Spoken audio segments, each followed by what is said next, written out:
CPS ఉద్యమాన్ని లేవదీసిన senior నాయకులు ఓరగంటి నాగేశ్వరరావు గారికి, అదేవిధంగా కోదాడ డివిజన్ అధ్యక్షులు అంకలయ్య గారికి, ప్రధాన కార్యదర్శి వెల్కొండల్ గారికి, అదేవిధంగా తమ్ముడు సిద్దిక్, అదేవిధంగా Srikanth, Jabbar sir, Singh sir, Shafi Singh sir, Singh sir, ప్రతి ఒక్కరికి ప్రతి ఒక్కరికి పేరు పేరున సిపిఎస్ ఉద్యమ నమస్కారాలు తెలియజేస్తున్నాను. 2004లో సిపిఎస్ మొదలైన సంగతి మీ అందరికీ తెలిసింది. నాటి నుంచి అప్పటి ఉద్యోగ సంఘాలు కానీ అప్పటి ఉద్యోగులు కానీ కేవలం పేపర్ ప్రకటనలకే సిపిఎస్ రద్దు చేయాలని పేపర్లను మాత్రమే మనం చూసేది.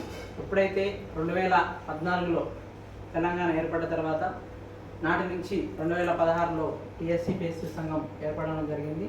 నాటి నుంచి అప్పట్లో కేవలం పేపర్ ప్రకటనలకే పరిమితమైన సిపిఎస్ ఉద్యమాన్ని కార్యక్రమాలు తీసుకొని సిపిఎస్ విధానంలో ఉన్న లోటుపాట్లని, అదేవిధంగా సిపిఎస్ విధానంలో ఉద్యోగులకు జరుగుతున్న నష్టాలను పూసగుచ్చినట్టు ఉద్యోగస్తులందరికీ తెలియజేసిన సంఘం టీఎస్సీపీఎస్. ఆ క్రెడిట్ మొత్తం రాష్ట్ర అధ్యక్షులు సిద్ధప్రజ్ఞ గారికి దక్కుతుంది.